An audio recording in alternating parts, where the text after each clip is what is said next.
so that way Nate is on camera too. No, the Zoom is perfect. So you didn't want to ski. Zoom by. looks Tom gets us beautiful. his present, we're all, it's all, just get the credit for being I here. can put my arm around you so my hands I'm in gonna be it. able to. That's stupid.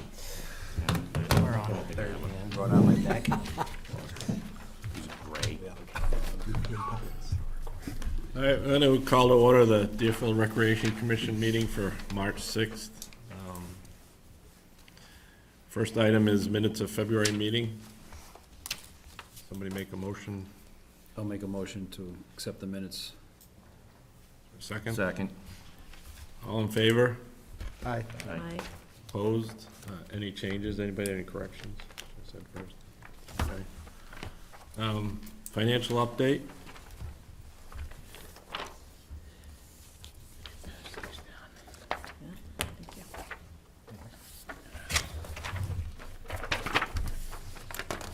Pleasant good evening to everyone.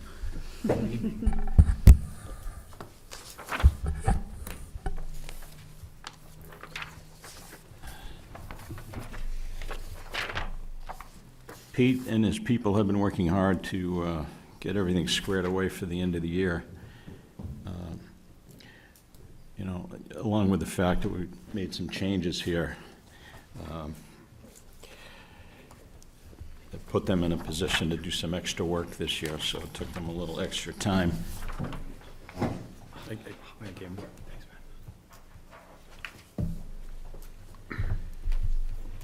So what you have here is a final recap for 2018. You can see the bottom line is roughly 31,000 in the hole. We still are awaiting the grant money, which I believe is 25,000. Is that correct? Right. More than likely, we'll see that sometime soon, you think, Nick? In pieces, yeah. Yeah, Yep. okay. They have to come back and do an inspection, which I haven't heard back from the person that's overseeing it yet, but I'm thinking in spring, right around the time we do cleanup, is probably the best time to do it, when we drop new infield mix on both sides. Right. So they can kind of see the quote-unquote finished product of both sides. And then they can, I don't know what else they'd have to see from there. We've got a few minor things to follow up on, but the project is coming together, so. Okay. All right, we can talk a little bit more about that when you see this next page. This next page is, well, it shows the 2018 balance, which matches the 2018 balance from the first sheet. But it also collapses those programs that we weren't using. And you can see the additional, there's actually, I believe, 6 additional lines at the bottom: capital improvements, equipment, 2 equipment lines, facility, and 2 vehicle lines. So over the past 2 years, I've been keeping track of the items that I felt belonged in those 6 new lines down there. So those monies have been moved, basically. For example, at Elko Ed softball line on the first sheet, the balance was a positive $5,000 and change.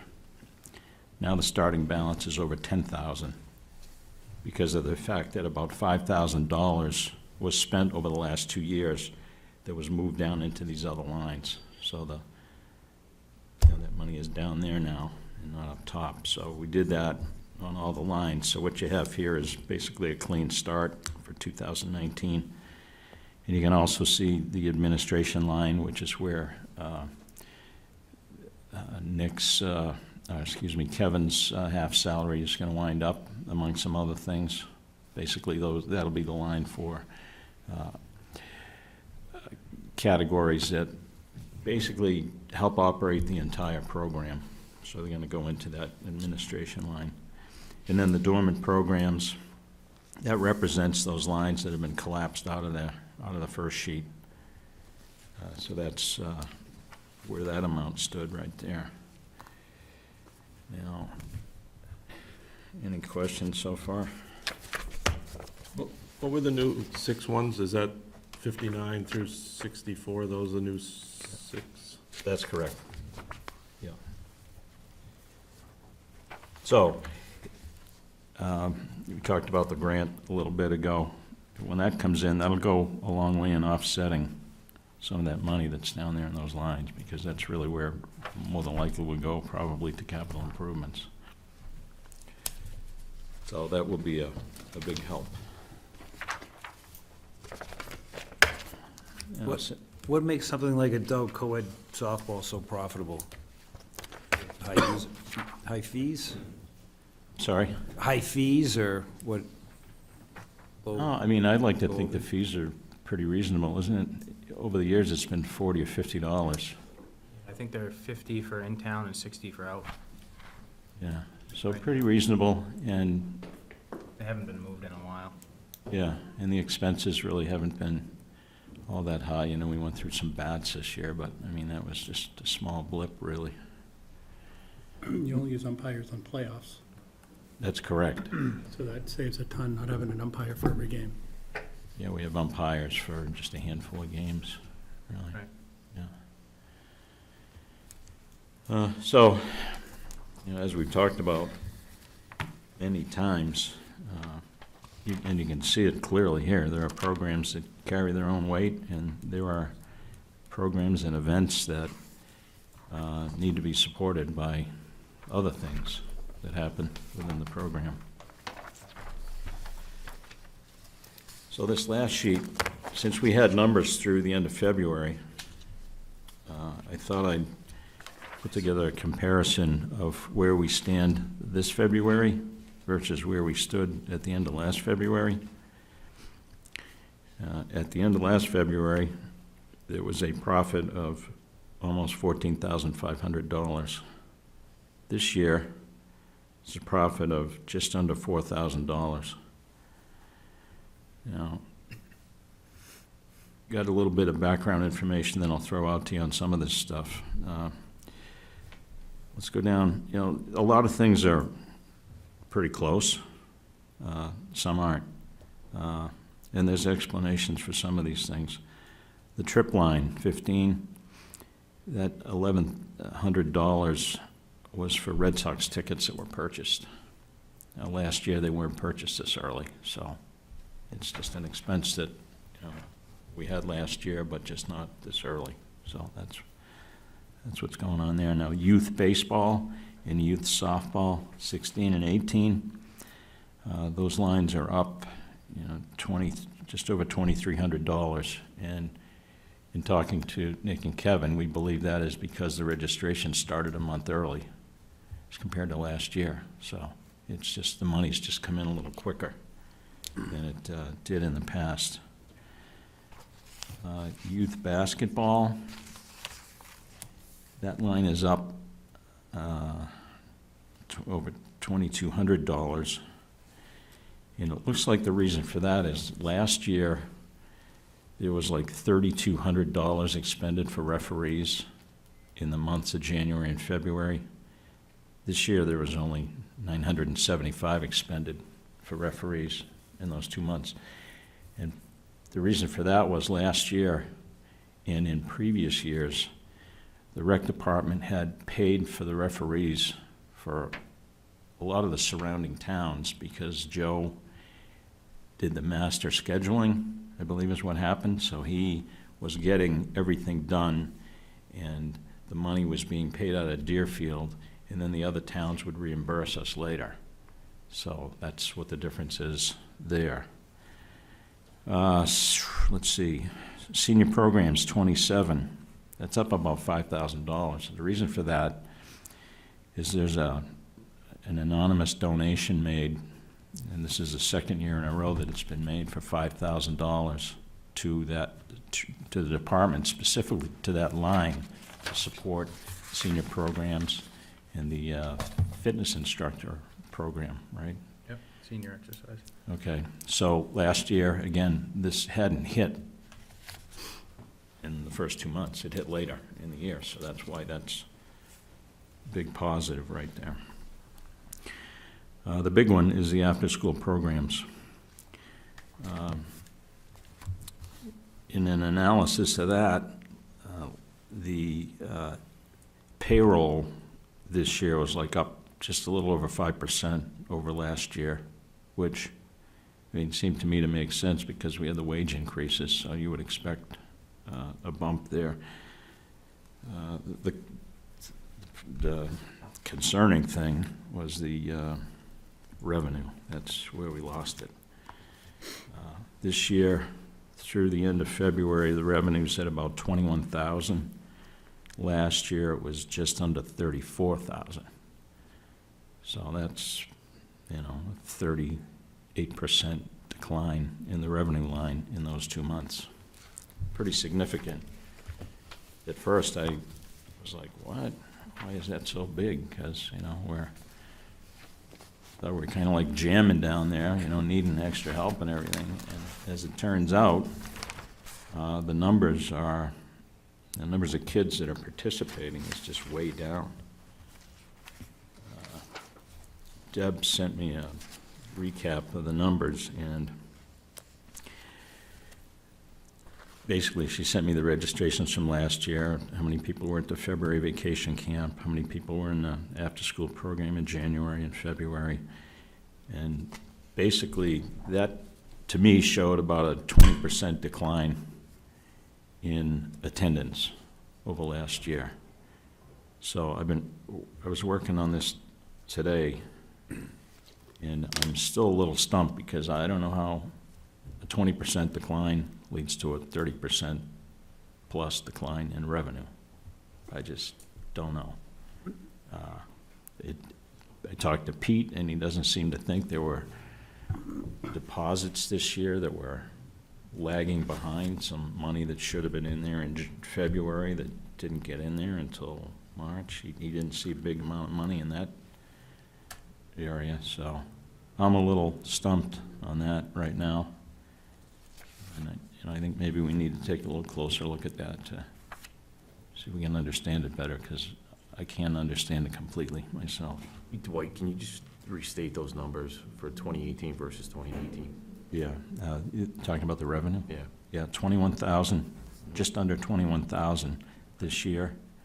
Last year, it was, what it was actually 33,877 was the revenue. Okay, thanks. Yep. The only other big difference here, of course, is line 98, which we never had before. It's administration. So once again, we see where, you know, some of our programs up top here are supporting. Obviously, we have to support the administration of the department, and that's where that comes in. So we're about 10,500 behind last year. Looking forward to that grant, and looking forward to finding out, you know, why the revenue is down as much as it is in the after-school program. Oh, before I forget, the Joe Stone Fund that we've all talked about before is not part of the 80 fund, which is all the stuff we just went over. It's its own fund, and I've got that fund at $1,279 coming into 2019. So as we sit right now, we have enough for 2 $500 scholarships this year. But as we talked before, we need to talk about some fundraising there. So that's pretty much all I have. Again, Pete's pretty well caught up to date with this new system, and I'll continue to get information from him probably the first week after the end of a month. I'll be able to get these numbers out, and things are pretty well set up now, so I can get these comparisons out, and we'll just keep watching that and see where we're at. So, I'll be happy to answer any questions. Maybe this question's more for Nick, but the 20% headcount being down, is that attributable at all to the, we're returning people away because we didn't have enough staff? Yeah, I think it actually directly correlates to it because of the fact that, you know, families had to find other alternatives. So, you know, we're calling people off the wait list even these last few weeks, and in some cases, we're saying, no, we're all set, or we're not even getting responses. So if there's still a need there for a lot of them, you know, I doubt it at this point. If something was working for your kids, would you change it 3 quarters through the year? I don't, probably not. But you're saying you have a wait list now, so you're at capacity. Deb's called everybody, so there's no wait list. Everybody that has an opportunity to get in, they have the opportunity.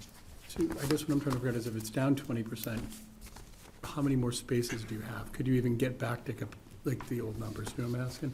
Because we had a wait list, so when you couldn't take the kids. Yeah. So you're at capacity. Does that just mean that the numbers are different this year, and that's why I it's? think they definitely are, that even in the registration numbers themselves. I think they're at 145 last year. Dwight, maybe you have that in front of you, versus 116. That's correct. Yeah. So that's 30 people that didn't even register for the program. What were the numbers?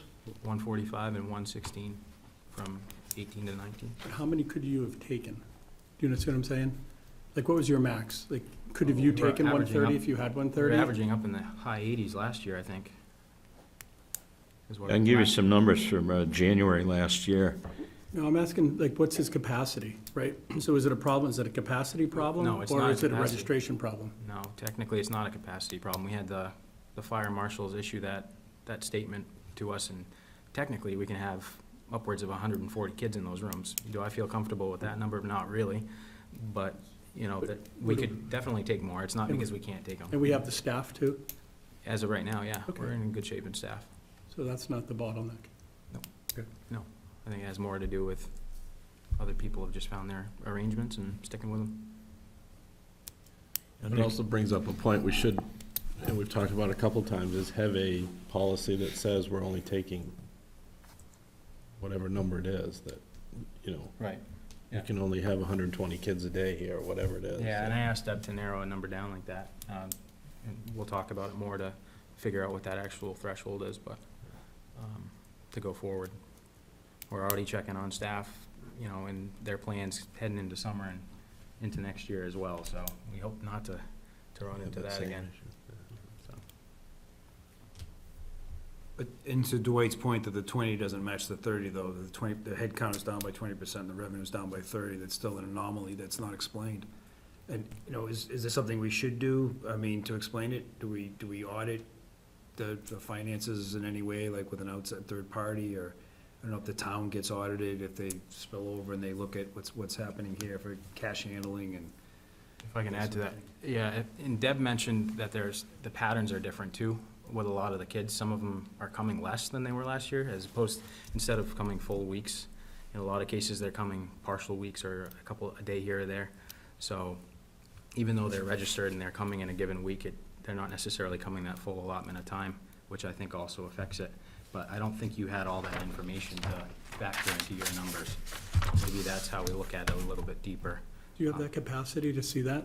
Like days enrolled versus weeks enrolled? Yeah, it'd be Or tedious. utilization, basically? It'd be tedious, but we could have probably Deb pull that kind of information, and Is it digital? it's all on Rec Desk, for the most part. She also has lists of who actually attended, because just because you're registered on Rec Desk doesn't mean that you actually showed up. Yeah, so if they come Tuesday and Thursday, how do they track that? Is it just check them off, or just, It's like a physical checklist that she has.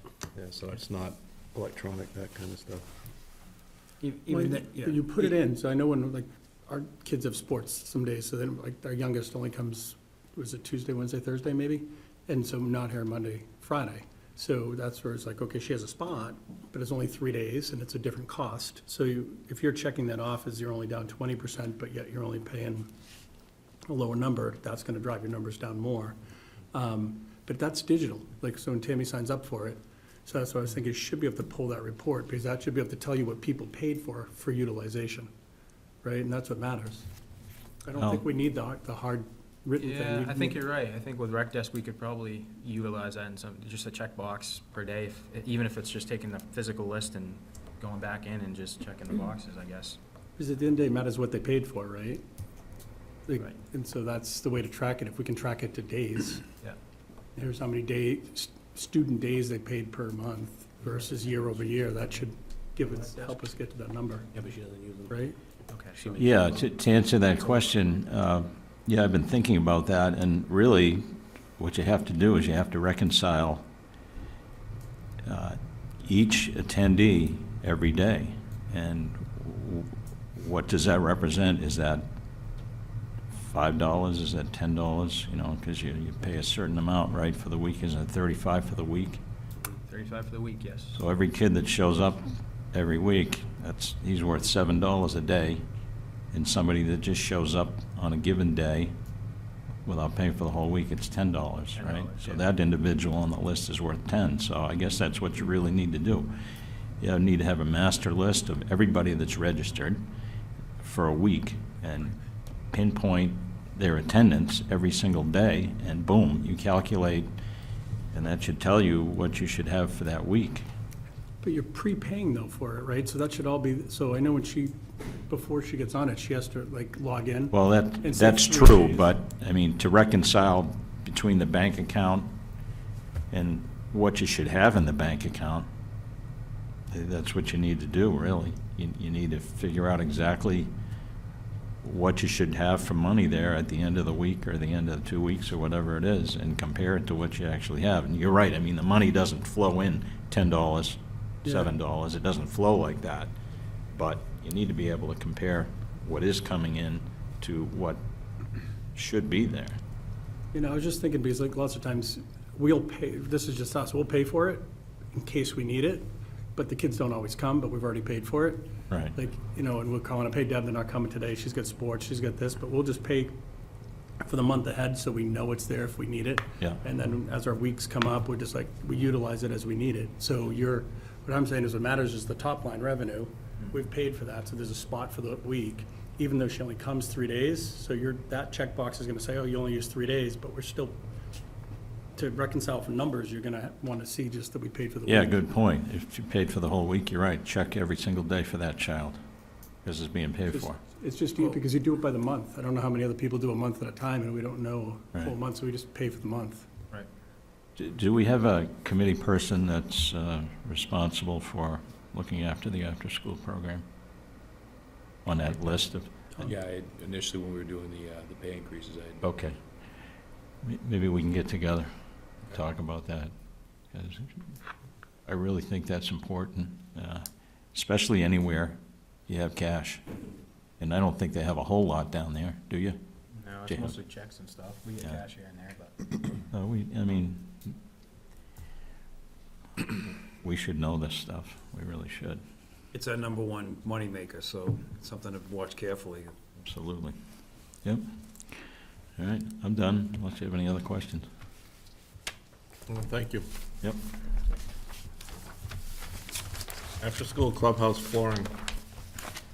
Okay, so at the last meeting, I know we voted in favor of using Ed to replace the flooring, so just want to give a quick update. Since then, we got a full report on the asbestos testing, and that did come back negative, so we're clear to just have that floor ripped up, and that's what we plan to do as part of that 4,600, I don't know, have the exact number, but that's all included in what he's planning to do for us when we do it, so I think the next step is just to go with a selectman because of the size of the purchase of services and get that approved. So, and to do that Monday if you guys have time.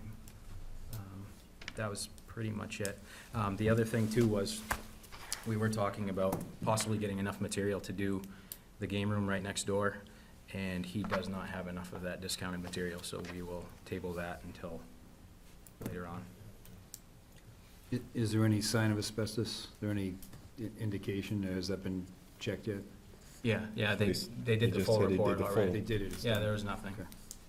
So, that should be in your emails too, attached to one of those chains, but I could bring it too. So you're gonna try to get to the selectmen, just talk to John tomorrow and you should be able to get in first, just, I think there's 2 people, so just ask him, see what he wants to do. Okay. Baseball, softball, T-ball update? All right, so registrations close on this Sunday, but to date, just to give an idea on registration numbers, we have 35 registered for T-ball as of right now. Last year, we only had 24. For Little Leagues, which goes from single A all the way up to majors, we've got 40 right now. Last year, we had a total of 49. For Babe Ruth softball, That's 8U, 10U, 12U. We have 19 right now. Last year we had 28. And then for Babe Ruth Baseball, which is 13 to 15-year-olds, right now we have 3. And in 2018, we had 12. And talking with who we believe might be the Babe Ruth Baseball coach at the 13-15 age, he believes that that number is going to climb. He's been in talks with some of his players from last year. I'm going to be reaching out to him again to make sure that we try to get those numbers up because we'd like to have a team. So overall, I think our numbers are pretty good at the younger level, at least in baseball. Softball, we'd like to get those numbers up a little bit more. But we're pretty close to being able to have 2 teams for softball. We need a couple more there. Let's see, what else? Sponsorship. All past sponsors have been contacted via email. In fact, we have 2 sponsors already confirmed. The deadline for that is Monday, March 18th, so just under a couple of weeks. So that's moving forward, so that way we'll be able to have all that information for our uniform order just before, Hoop Classic starts. That's our goal, is to get this order in, so that way it's in well ahead of time compared to last year. We have launched a Facebook group for Deerfield Youth Baseball and Softball, and that is actually underneath, it's a group as part of our Deerfield Parks and Recreation page.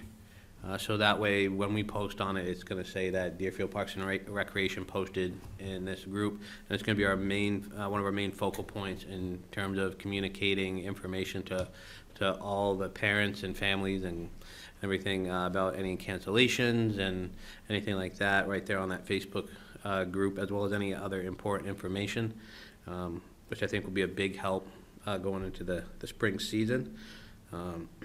Our opening day is in the works.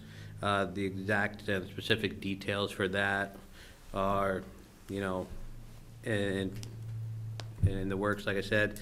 More information will be presented to our coaches and teams in the coming weeks on what an opening day is going to look like and entail. Off the bat, it's going to have pictures as well as some games. But outside of that, we don't know any other special ceremonies and how that's going to form quite yet. Our online store, it's built for baseball, softball. It's currently built. The items are there. We're just waiting on the company to send artwork for approval. And as soon as that is done, that store will be launched. I know we had hoped to get that up end of last week, but due to staffing at the company and their artwork designer being away, there's been a delay. So nothing that we can really do about that, but it's coming. People will still have hopefully close to 3 weeks to go in and purchase their items. The store will close on March 31st, and then we'll get the items in a couple, 2 to 3 weeks, and then they'll have them, before hopefully practices about middle of April. Hopefully they'll get their stuff about middle of April and have them in time for practices and the season and stuff like that. So moving forward. I'll just throw a couple more things in on that. There were some clinics this winter that were held that a lot of Deerfield kids participated in. Seacoast had some. There was some up in Concord. There have been some activity at the CYAA building as well with Deerfield kids over there. The guys have a meeting tomorrow night, like a pre-coaches meeting here in this building tomorrow night to talk to the coaches, get them. Maybe not tomorrow night. Maybe not. Talent show coming. It's a conflict, so they're gonna, Oh. we talked about that earlier, they may change that date. That's what happens when you take a nap. Okay, stand corrected. But no, There will be. Dwight's point, we are looking to have a preseason informational coaches meeting to get the ball rolling with all that information. So he's right about that. So And then there'll be coaches' meetings on the 19th and 20th this month, softball coaches, then baseball coaches.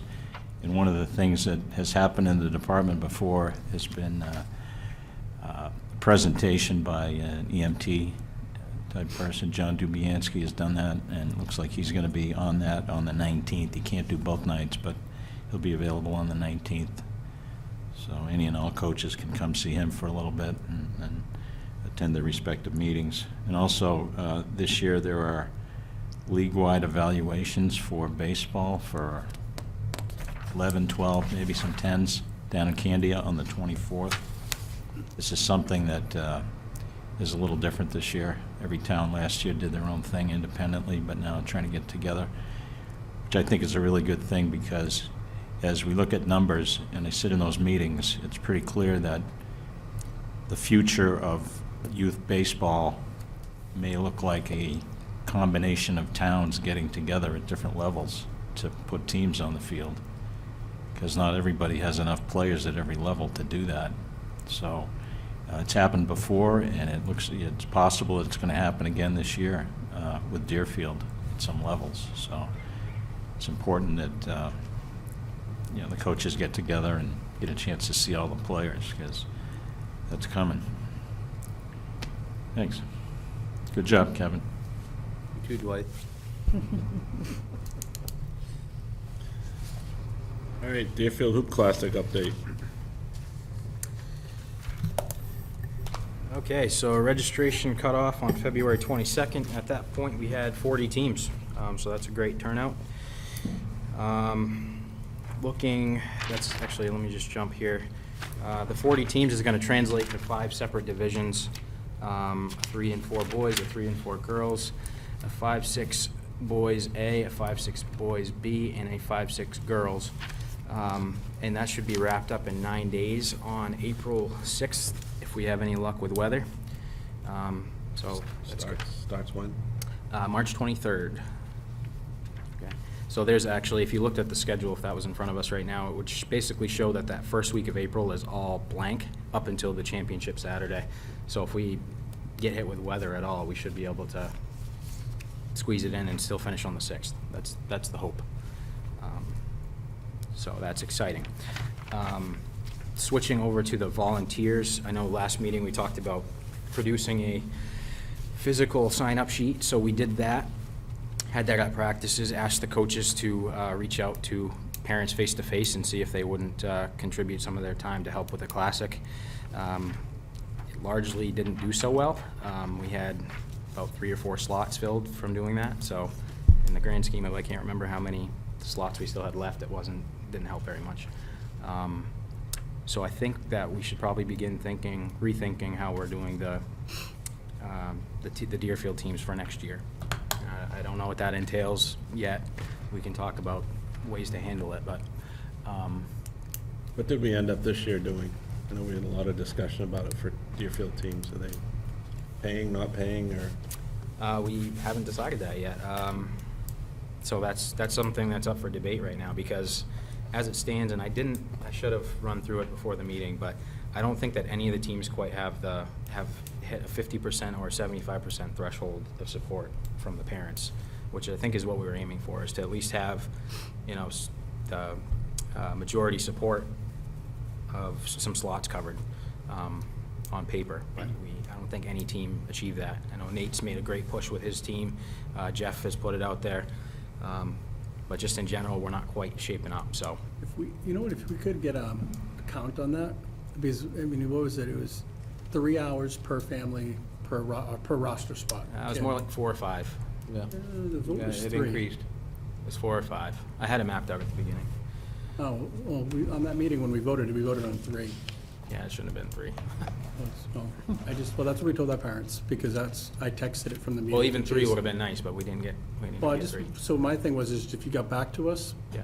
let us know where we're at, then I can ping them. Because the other thing was, parents said, well, when are our games? So I'm thinking, now that we actually know when our games are, Yeah.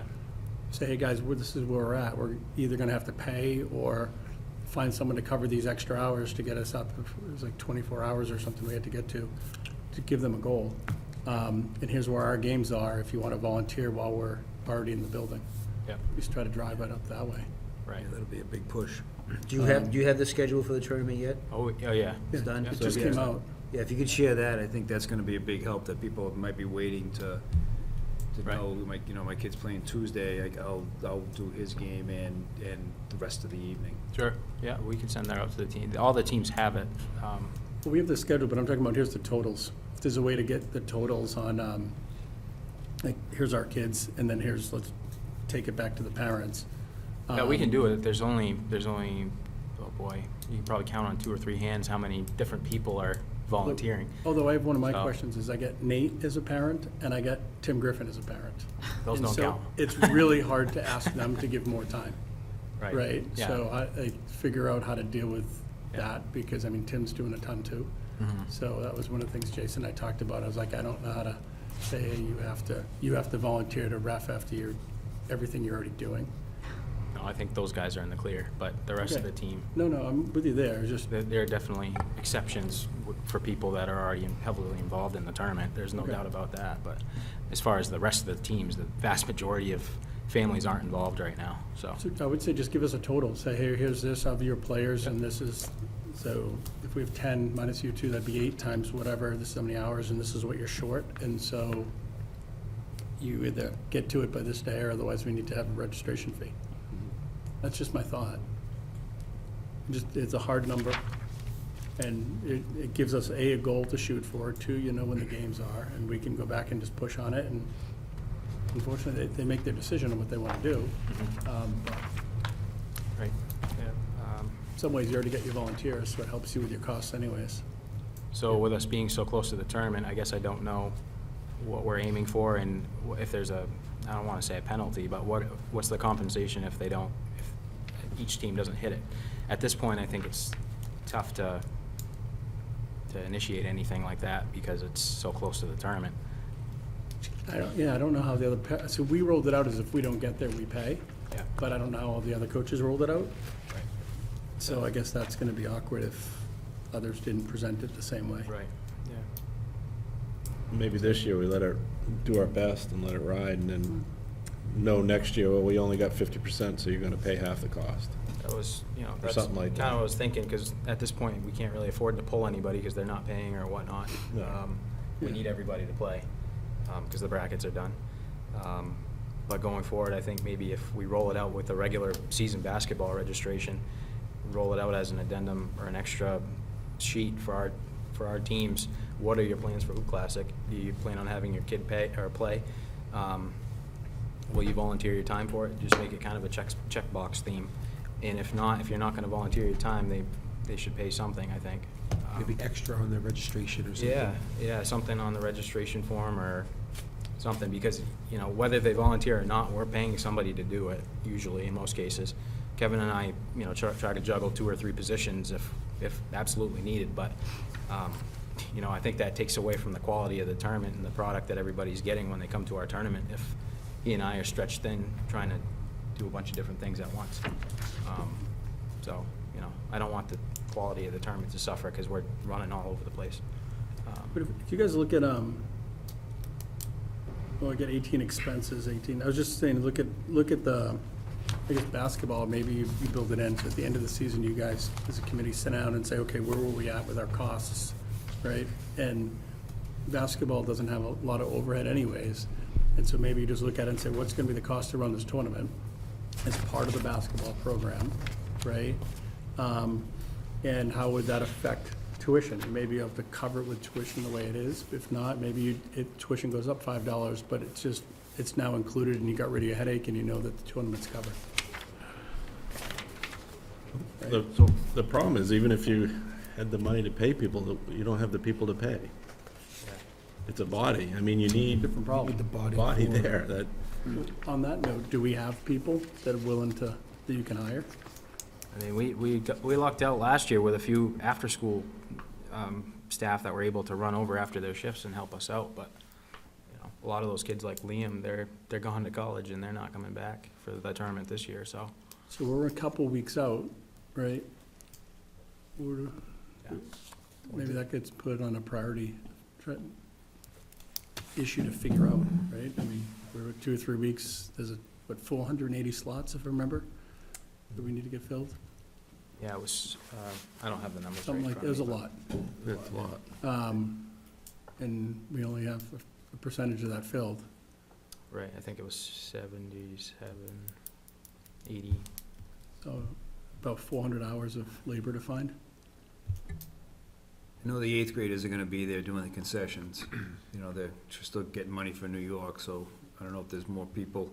I know some of the stuff, you sign up for a date with an 8th grader and somebody else has already got that date, you're bumped out, so there might be some capacity there at the school. Well, the problem I saw last year was the 8th grade concession was run by 1 or 2 ladies. The whole time, all the times I was there, weren't kids there helping. So I don't think there's a lot of the kids unless this year's gonna be different. I've seen kids with the parents, but, you know, the different stuff they've done throughout the year, but I haven't tracked it that closely, so. I know, there's some folks that are coordinating that through the sign-up geniuses and that sort of thing, so I don't know if you've reached out to them, they might have a better sense of what their capacity is. I've got a couple things to say here. Perhaps you've noticed this, line 22, the Hoop Classic is the third highest, got the third highest balance in this statement. I mean, this thing's important to us. Obviously, it's been an important thing in general over the years. It's been a great thing to have here in town. But, yeah, we really need to keep it up and take care of it as best we can. It's unfortunate that, obviously, that the volunteer effort is down. But, you know, I think if that can't be revived here, I think we need to look really hard at hiring people to be there in the future. You know, and you mentioned the 8th grade class. I don't know, maybe that could be an opportunity, another fundraising opportunity to be tossed their way for more bodies to be there. I know you said it's, you know, it seems like it's just the same couple of people, and maybe it is, I don't know, but, I mean, this is not something that we want to let wither away. We really need to take care of it, I think.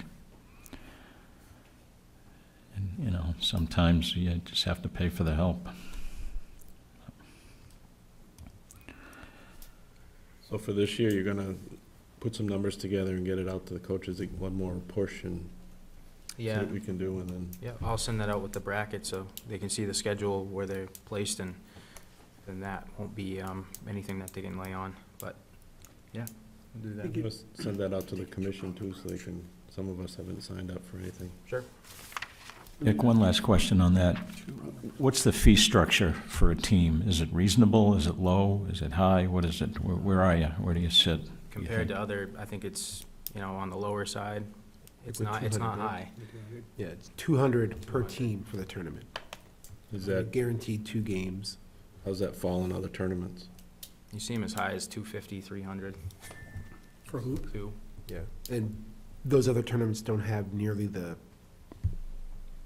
experience that the kids get at our tournament. Do they get the same number of games typically? Guaranteed 2. Yeah, Generally, that's Usually are the way those tournaments work? typically double, they're either single elimination or double. Yeah, that pays for shirts, awards, everything, too, so. Well, I mean, there might be some room to move there in the future, along with hiring people, too, at the same time. Thanks. Anything else on the Hoop Classic? Yeah, Anybody? one more thing. So, we were trying to find rosters for the rest of the Deerfield teams, because there are a couple that haven't put them in yet. So, it was brought to our attention that there are kids in town that didn't play the regular rec season that would like to play in the Classic. So, that's new territory for us. Primarily, I think, because the kids that are eligible for that and didn't play during the rec season played for the school on the 6th grade level. So now that their season's over, they want to play in the Hoop Classic. There's at least one that I know of. So how do we handle that? They haven't paid anything, they haven't done paperwork, anything like that. So as a group, I think we need to figure out how to handle those types of requests, because if the school's going to continue offering the 6th grade graders to play on the school teams, we're going to have that probably year in, year out.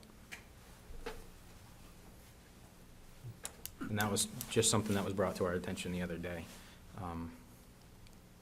So, What do you So I think? know, we lost some girls that didn't want to play, they didn't want to hang out for the tournament, it's so far off. Yeah. So like us backfilling, like with Maddie and stuff, is because we're trying to fill spots.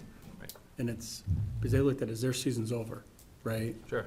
And the way we approached it was, is who wants to do the Hoop Classic? Do we even have a team? Right. Right? So it's almost like it's two different things. Like, right, just the way you approach it is not every team had to do it. And it we were really trying is. to see if they would do it, so it's not even presented like it's part of the program. So it's like, hey, you did this, does anyone want to stay on and play tournament? And if so, we're gonna practice for a month until we get there, and a couple families are like, no, thank you. So it's handled like two different discrete things, and then coaches are just trying to backfill spots.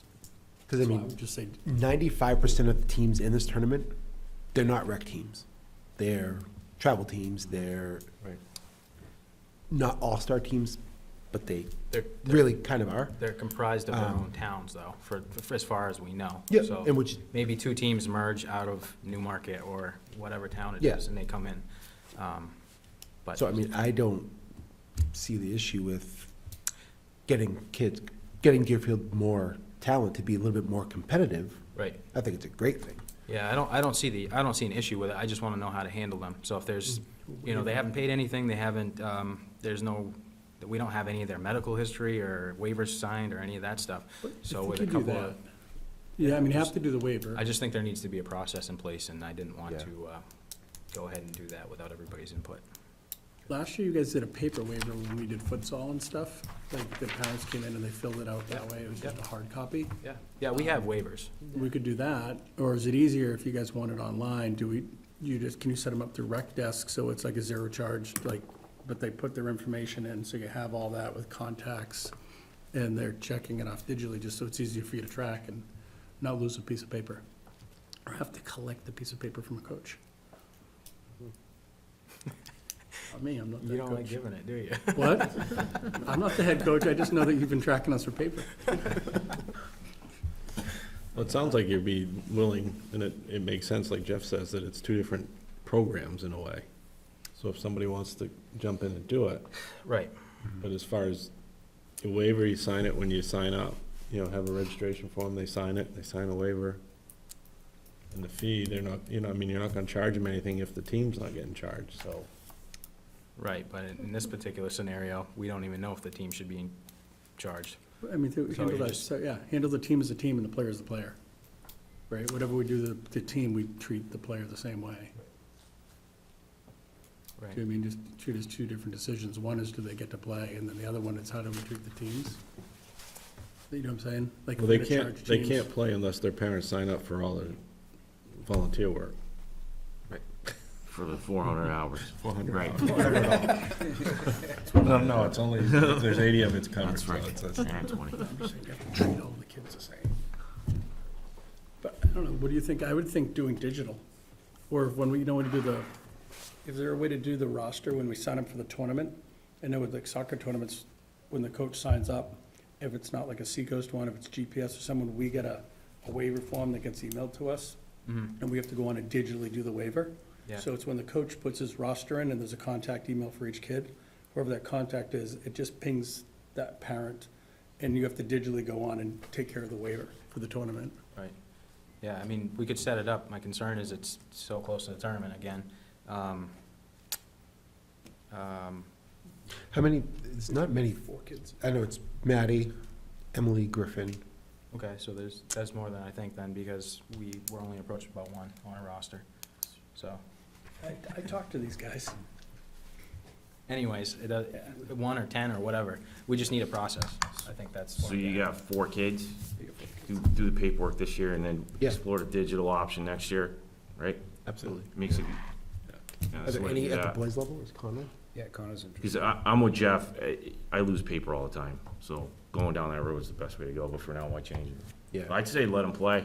In the past, it hasn't been like, okay, the A team is gonna proceed to the tournament. It could have been a bunch of different guys. Yep. Jump in on a team, and then they all play. Or, the travel team gets together and they insert themselves into the tournament. Yep. I wouldn't turn anybody away. In recent past too, the Parks and Rec didn't underwrite the travel teams. A lot of them had to get their own insurance That's right. certificates, and the families put together something, so, similar to that, so. I think the waiver is the most important thing.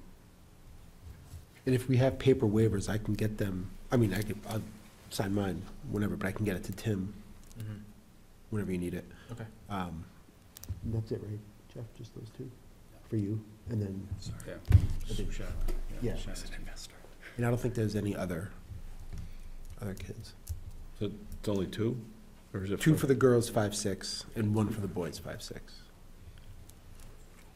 I guess the other part of me is thinking that we should probably roll it out for everybody, you know, just because we didn't advertise it. Hate to see a parent that says, you know, I would like to have my kid play in it too, but they didn't play it the regular season, so I guess we'll get something out about that. I would maybe reach the coach first to see if they have a full roster, right before you announce it, and then, Yeah, but that's sticky because then you're allowing certain kids to join teams and then you're not giving the same opportunity to every kid. It's I still, guess- it's still rec. well, yeah, I know it's rec, but maybe you present it as, and the kid, I mean, they've been playing together for a while, but maybe if there's teams that could use some players, just say, look, we're looking for some extra players to backfill some spots on a couple of the teams, and here, and here, right? But find out from the coaches what is open for space, and then you advertise it as, if there's spaces open, we're backfilling them, and that's basically what happened, right? Yeah, like Is a it- limited opportunity. It's just Mhm. not a wide open door. It's just a limited opportunity for some kids. Because some teams were probably full and they didn't need to. We didn't Yeah. have enough kids to play, so Mhm. we were trying to find kids to get a roster. Yeah, it's not like it's the first time this tournament's run in Deerfield either. People are well aware of it, so. Sure, If they yeah. wanted to play, they should have That's- approached you about it. Yeah, it's just different this year with the school, I guess, and, Having the sixth grade team. And yeah, in that's it. fairness, I mean, that's new territory for the us. 3 kids that are, I guess, being granted exception, their parents are already really involved, like, so if anyone has any gripe about it, step up, volunteer, and, Right, I mean, that's true. that's one way to put it for this year. Next year, absolutely, maybe open it Yeah. up to Mhm. everyone and say, hey, you know, the boys 5'6" team needs 7 players. Right. And then kind of make it first come, first serve. Do we know the number of sixth graders that are on the middle school teams? Like what, 'cause that seems like where these players are coming from. So what is so we have 3 that are looking to play. That's 3 out of how many kids? I mean, what's the remainder that might not be getting served the same opportunity? Do we 6th know? graders for the girls, there's probably 10, maybe. Well, I know, so Jason coaches. So Jason, Westling, coaches with me for rec, but he also coaches the middle school team. So he went to the school team and said, hey, look, I need some girls. Is anyone willing to jump on this team? And we had 2 step up. So it's been, out. It's been. Yeah, it's been out there, right? So I Yeah, so wouldn't- it wasn't like I he- wouldn't yeah. advertise it at all. So if we're looking at his team, that's what he did, is he just went to the team and looked for a couple girls that wanted to play. Because he needed bodies. Mhm. Good. Okay, that, just sort of been nice to know ahead of time, I guess. That's all. But So you guys are gonna send paper waiver? And did Jason do the paperwork yet? Okay. I will, I'll get online and do that. I'll help them. That was part of the thing that we were waiting in the process, like we'd heard the possibility, but we were waiting to get that roster to confirm it. I'll get it in. And then you guys will just send a paper waiver? Yeah. We can do that, yep. And you guys, what do you think of if you're gonna do paper, just do a generic sports waiver? Because like, I know the one I have says futsal and soccer on it. If Yeah, you just you- did a sports one, it'll cover everything. We've got one. Created a generic one that basically covers whatever. Okay. It's like a write-in waiver. You write Yeah, the yeah. activity, it should pretty much cover everything.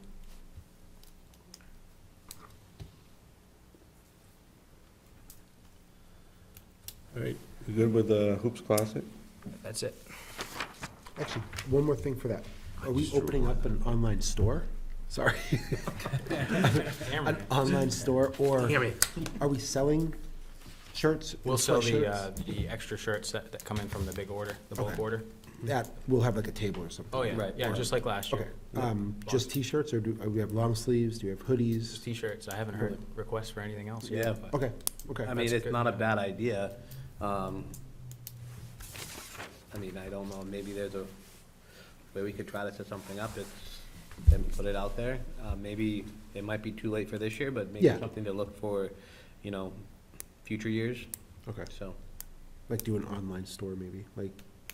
yeah, that- maybe, That was done a couple years ago.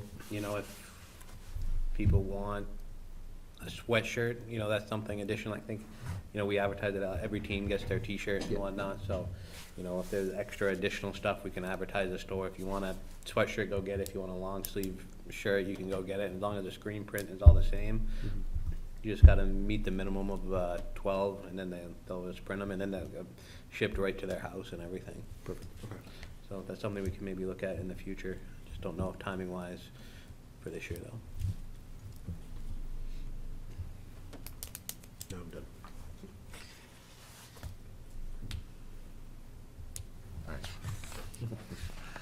All right, next item is Parks and Rec Bylaw Committee. You brought up a good point that we don't have someone that is working on that committee, so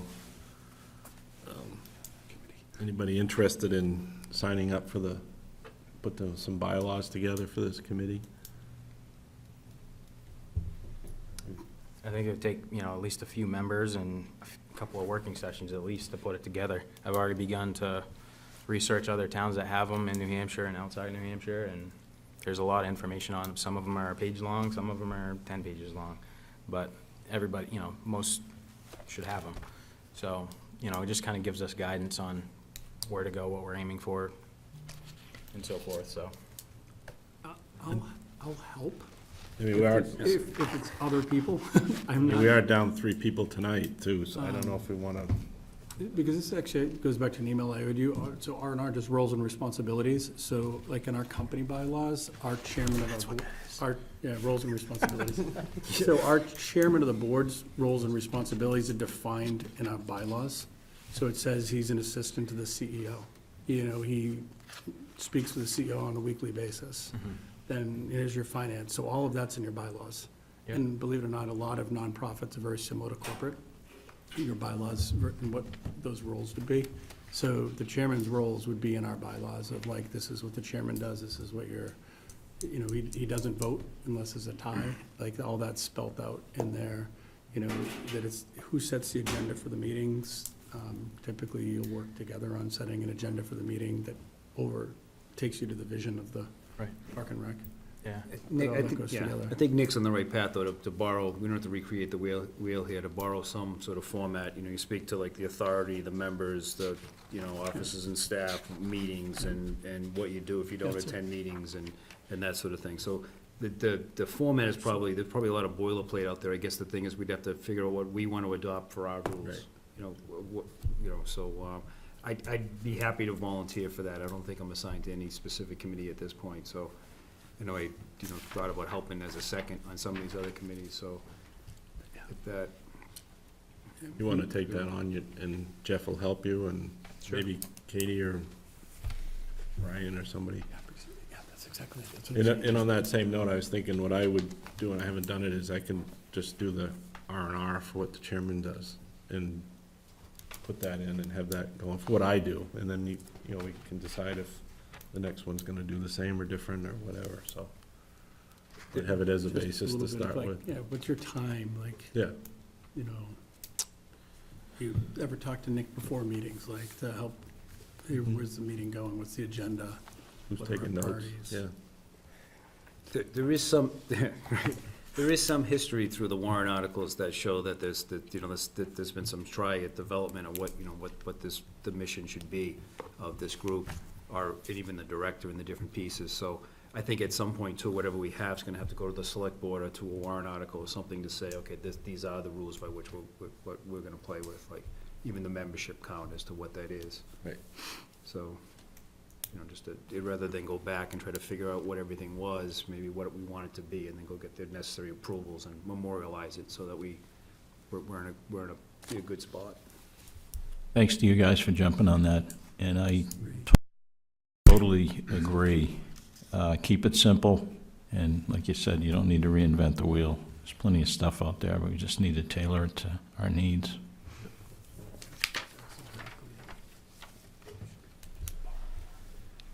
Okay, so Jeff and Terry will work on it. I'll work on roles and responsibilities for what I do as chairman, and then we'll roll that into it as well. I also think the subcommittee description that Amy and I worked on should fall right in there too, The what? as part of the bylaws, the subcommittee description. You know, every basic guideline that we have on anything should fall in there somehow. Yep, all So, of it. it's all inclusive. Well, Katie's a new member now, right? So she could be volunteered for a committee? Only when she's All in favor of Katie joining us on that? Aye.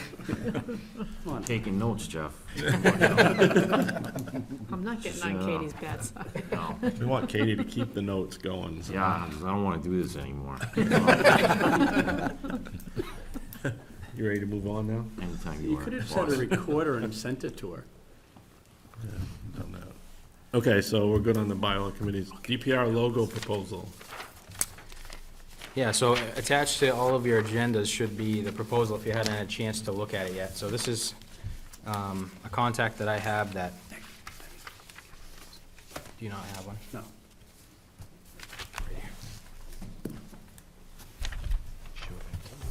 I texted you.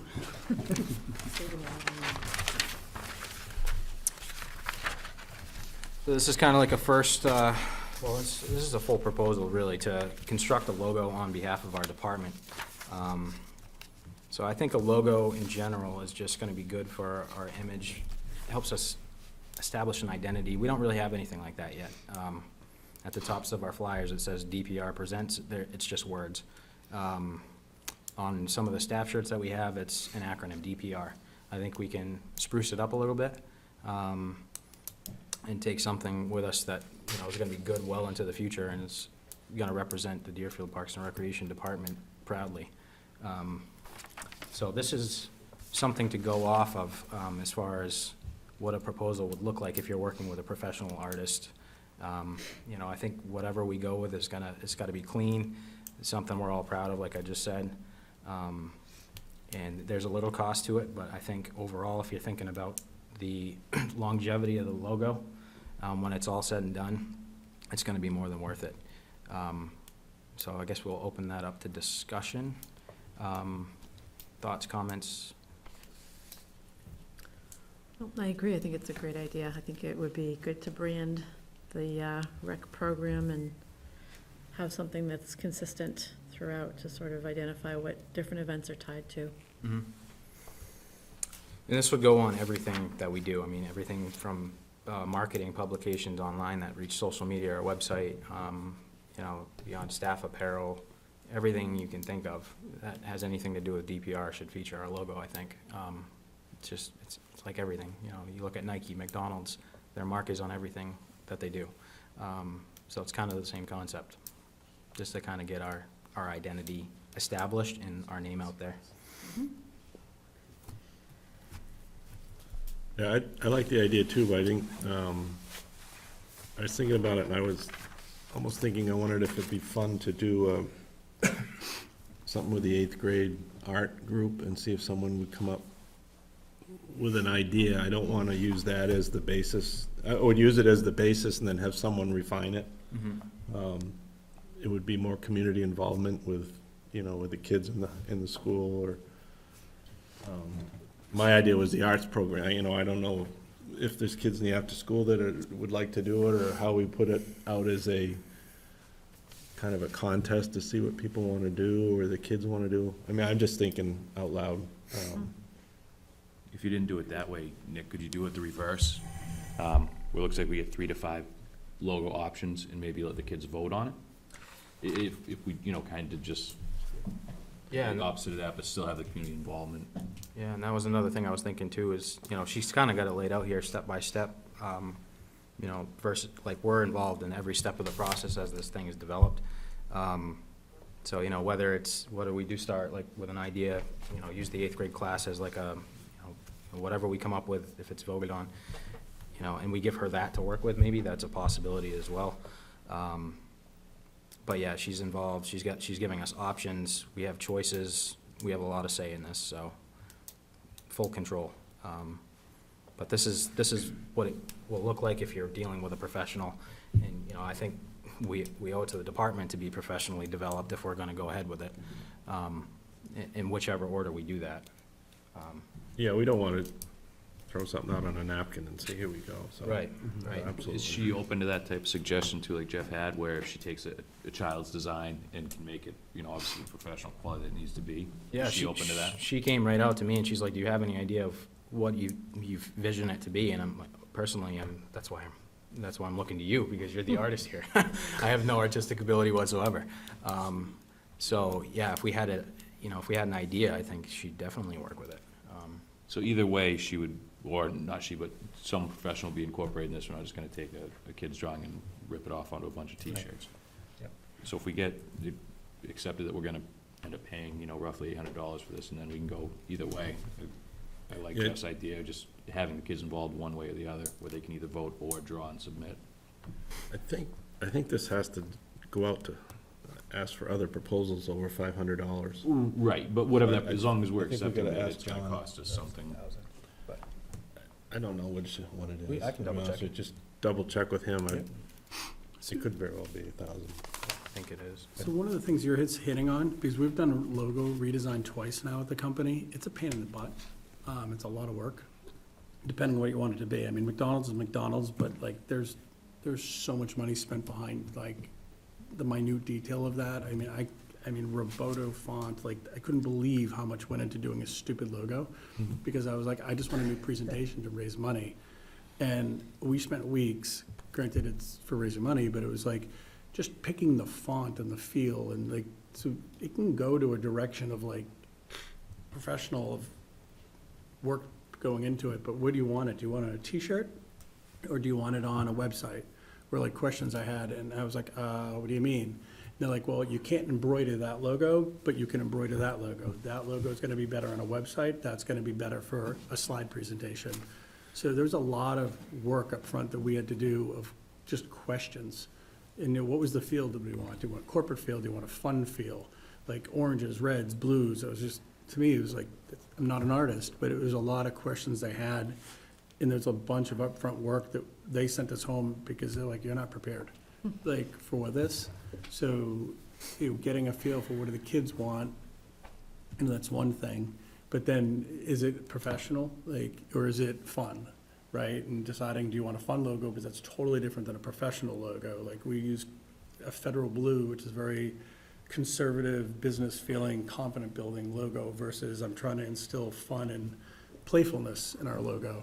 And that goes to your font, that goes to your color, that goes to just a lot of how you set it up, and then. Which is why I think Nick's mentioning, we do need a professional involved in this to do it right, and I like his idea of using it universally across, you know, the website and the letterhead and on T-shirts. I do also really like Jeff's idea of tapping into the creative genius of the kids at school, maybe not the 8th grade, but approach the the art department and say, you know, what do you got? As you walk through those halls in the school, you see a lot of really spectacular stuff. You know, once in a while, it catches your eye. So the same thing, like, you know, she may ask, well, what do you want, you know, like for a design, what type of thing, do you want trees, do you want, is that called the buck emblem? This back here, I saw somewhere that, you know, it's something that, you know, it's Deerfield and it's deers, and, you know, that type of thing. What do you want? And to have all the kids do that and have that material come through, it might incite an idea for her. So, you know, if we had a small, you know, what would the prize be? You know, if yours was selected, and then certainly when they're all done and selected why not do all of it? We're tapping into, we've got, you know, 100 kids down the hall over February vacation, and there's 400 across the street. Why not look to there first? And you could even open it up to the greater community if you wanted to, you know. But the point's do the prep work, like ahead of time, right? Just don't jump into the logos. Professional, absolutely, but do the prep work ahead of time, figure out, because it cost us more money in the long run, because we got a little proposal, and it got bigger because there's a lot more work that they end up putting in. They were like, oh, this was for this, it wasn't for doing all this. So that's all I'm sharing is on that, is just think it through ahead of time and do the work with the kids, get an idea. You know, you get a bunch of proposals in, is this who we want, is this what you want for a feel? Do you want silhouette logos, which is just like a black or white logo that you can stick on the side of a vehicle? Because there's a lot of logos that don't work well with that, right? Like, so really think through, where is it gonna go? Is it embroidered, is it Is it web-based? Is it sticking on a window with a van? Those are all like that logo probably would not go very well in sticking it on your van, right? If it's just a black and white silhouette. And a lot of what we did is we had to look at a lot of websites ahead of time and look at other people's logos and then basically come back to them and showing them things that we liked and the feel we liked. You know, I like this logo, here's why I like it, you know, I like this, I like the colors of this, we did all of that up front. And I'm just saying, if we did that prep work, then you give it off to a professional and the work comes back nice. And it is all the files you're talking about, and you can use them any way you want. But just, you don't want to do it twice. That was all I'm getting at. Jeff, do you want a motion on this? It'd be a motion for what? I guess that's what I'm wondering now is, do we want to send this or get a group together to ask the school or ask the community if they want involvement or? Well, I guess I'd like to make a motion to accept Nick's proposal here. Yeah, we can't. Contingent on whether or not it meets the dollar amount, whether or not you have to get a couple other Mhm. quotes. And maybe there could be Nick and a member of the commission that finalizes how it works, but the motion would be to utilize the kids or the community ahead of time, and also utilize them at the end too, perhaps to choose the design. But I think those are all great ideas to get people involved, and I think it's a great idea to have it in the first place. Would it be, I hate saying this word, better to do an exploratory committee?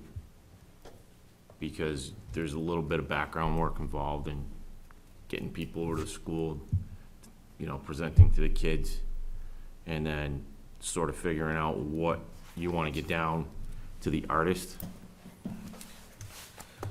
That's like, I mean, she's gonna have questions about it. Like I said, I don't have a vision for it. I'm just not that creative. yeah, So- and it is kind of part of her job, or whoever's elected to do the work to sort of put you on the tracks to say, this is the direction you need to go when you're figuring It this is. out. I think you need concepts. I think Yeah, you do. You need to know what it is you're trying to represent. Yep.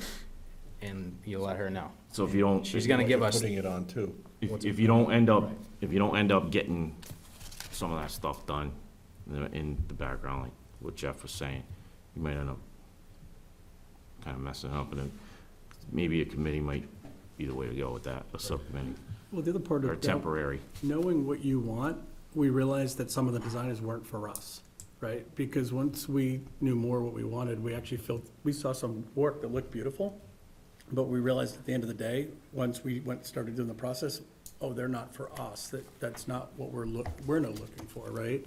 So that was part of do your work up front, because it helped us filter, not saying she's not a good designer, but when we knew more what we wanted, we were able to actually zero in on designers that we could see work, and like, yeah, that's the feel we were looking for. And so it helped us even picking people, because we did a little bit of prep, and this is the second time around after we had already done it once.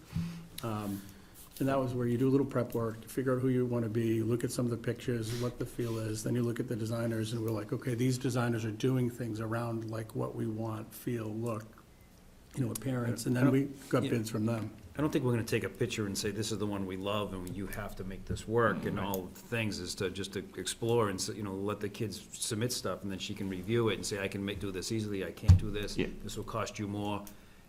But to utilize both, I think it's a two-pronged approach, where we're using the free resource we have available to capture the energy and the interest, because at the end of the day, they're gonna be our customers as well. What does Parks and Rec mean to me? To a child, it's gonna mean one thing. To a kid on the basketball team, another. To a senior at Old Home Day is gonna be something else. So let's capture as many as we can. But then the other part of this is, yes, we're gonna need a professional involved, and whether it's, whether this is the professional we use because of the money situation, that it's put the two together. Exactly. So, I wouldn't want you to see, I agree with that side too, that we're not, we wanna move forward with this, I think, right? Yeah. To create a brand? Right, so that's given. So you've started some really good work. So, you know, whether you need at least another proposal to balance it or not is something we still have to determine, and then involving the kids or the community to reel that back. So why don't you make a motion to get the part of the kids going, so you get the pre-work all get started? Maybe you can get that done in a month, right? And then when you get that back and you get a feel for where it's going, then say, okay, here's what we're doing. Is this the right person? Is there another right person here? And use that to help pick your people, right? Get that pre-work done. Start it right away, right? I think that's easy to do. And at least get that rolling. Sure. Yeah, she's, as laid out in the proposal, she's just looking for an idea. You know, and she'll give us 3 to 5 different logo concepts once it's all said and done. I'm sure she'll take whatever they give us and tweak it different ways and we can pick, and there's color schemes and everything else, so, yeah. So a motion to get the process started and get the community involved, and just revisit this every time we sit down here, perhaps. The process for a new logo. Right. Yep. Second? Second. Who did? Jeff? Okay, all in favor, say aye. Aye. Opposed? Right. Hey, Nick, so where's the website? Are you doing a new website? What's that? Do you have the website started already? Whose website? I thought you guys were doing a new website. We are. It's not launched yet. It's not just us, it's the town layout is changing. Oh, it's the whole town? Yeah, it's a different topic, but No, I ask is because the it's launch it's is. colors and fonts and all that. The kinda go launch ha- is, they kinda go hand in March glove. 22nd. Yeah, we'll discover that when we Yeah. get there. That's what. No, it's just, be something you wanna think about. It's gonna be the same colors, the blue and the red, the white. You're talking about the town website? Yeah, I just knew you said it was a new Park and Rec website. Well, it's, It's a whole we're town an extension of the website. town, so, yeah, Okay. same, yeah. All right, chairman discussion. Like I said earlier, I'll put together some R&R, as Jeff says. And, we'll add that into the proposal for next meeting, and, this is my last meeting as chairman, so you guys can decide, or we can decide what you wanna do as chairman or co-chair, or what for the next meeting, so. Guess we'll go with that. This is sad. No, it's not really. You can still send me emails for the next month, and that's it. How many years has it It's been? cutting Jeff? us off. Yep, after 31 days. It's time. You get new blood, it's good going, so. How many years have you been sitting in that seat? He was my predecessor. Probably 7 or 8. Are you staying on the committee? Yeah, I'll stay on the committee, yeah. I'll stay on as selectman's rep. Yep. Okay, citizens' comments. I'll piggyback on your chairperson, role change to say, next month will be my last meeting as well, because my term is up. So I don't know if folks have any ideas of anybody who wants to step up. We'll have to advertise it, because you're actually filling out your term, so we'll advertise when you do your resignation. We'll post it on the website and see who we get. Okay. So, we can't fill it, because the reason we filled the other one with Katie was she's filling out a term, Yeah, so, but if it's a end of a term and a whole new one, we'll advertise for it. okay. Thanks. Thank you for all you've done and do. You want to bring this up? Yeah, so there's our very own John Dubianski came in earlier this afternoon with a proposal. I only have a couple of copies, guys, but he's looking to see if we wouldn't be interested in sponsoring maybe in the form of a lane sponsor, the Strikeout Child Abuse Bowl-a-thon fundraiser. That's gonna happen on Monday, March 18th. They're looking to raise money for this cause, so I was wondering, he's wondering if we wouldn't mind taking a look at that, considering the cause, and if we wouldn't contribute something to the, Yeah, that's all. to the cause. So it's $150 for a lane sponsor, is what we're thinking of trying to do. I think it's a good cause. Fun to have Parks and Rec as a lane sponsor. I agree. Make a motion to accept that suggestion. Second. I second. All right, all in favor, say aye. Aye. Aye. Opposed? Good. All right, thank you. Before we go, I'd just like to say that I've spent a lot of time here in the building over the last couple of months and on the phone and on the emails with these two guys, and they're doing a hell of a job. So I just want everybody to know that they're working real hard. They've got an awful lot on their plate between the building and the Hoop Classic and the baseball and the softball. There's a lot going on, and it's been a pleasure to work with them, and I'm really impressed with how hard they work and the direction we're going here. Thanks. Yep. I second. Following up on that, how did the senior event go? Not well, huh?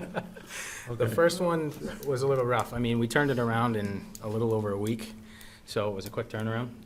But we wanted it to be on schedule in the sense of it spelling the senior game day that the church does. So, you know, in combination with them, we're kind of every 2 weeks. So we wanted to roll it out. We had the games to do it. We said, let's put it out there. We had a few people show up, and it, you know, it just kind of fizzled out. But we've been still promoting it, and we actually had a visit to the church the other day. Showed up there and kind of gave out our information, looked for suggestions on games and things like that, and everybody seemed to be happy to have games twice a month instead of once, just a different location. So we're hoping that the next one, which is the third Friday of every month, at 12 p.m. until 2 p.m., will be a better turnout. Thanks. Thanks for bringing that up. It's good. One other thing, just to keep in mind, and make sure we get on the agenda for next week is, or next month, is the Jonestown scholarship application process. We'll have to have, I don't remember if we had a committee for that or not. It might be part of those sub-suggestions. Yeah. I think Julie will probably help us out, like, get it rolling this year and stuff, so. I was thinking next meeting is April. May. Yeah, we're gonna have to roll it out before Very soon, yeah. the May meeting, so. Way before, I think, because Concord has their award night fairly early. Early in May, right? Certainly by mid-May at the latest. Kids have to write essays or something like that, or do you have to give them time to respond to the offering? Yeah, I wonder if we shouldn't actually put something up, I can talk to Julie about it and see. get some, just get an idea, yeah, what she did Scheduling for. and, yeah. Okay. Yeah, that'd be great, thank you. Yep. All right, any other business? Your motion to adjourn? Motion to adjourn. Second. Second. All in favor? Aye. Aye. Not bad tonight. So I'm away next week. I'll be back the week after. But yeah, so I was getting that. Yeah, I had it pretty close. Yes, it's time. But they just pull a template off their shelf. We should be able Yeah, no to problem. Who made the motion? make it a couple of samples of flavors. I know Nick said he's already getting some, working on getting some. Do you want to hang on to this until I get it? Kidding. Does that lady have a website, just to see some of her work? I like this, it's a good bunch, yeah. I know she sent, I saw the, This shirt and oh, okay, so this is stuff that she's actually done. yes. No Oh, doubt. okay, perfect, So I mean, that's obviously not in full color, and those are in color. Yeah. So- cool, okay. I didn't see that.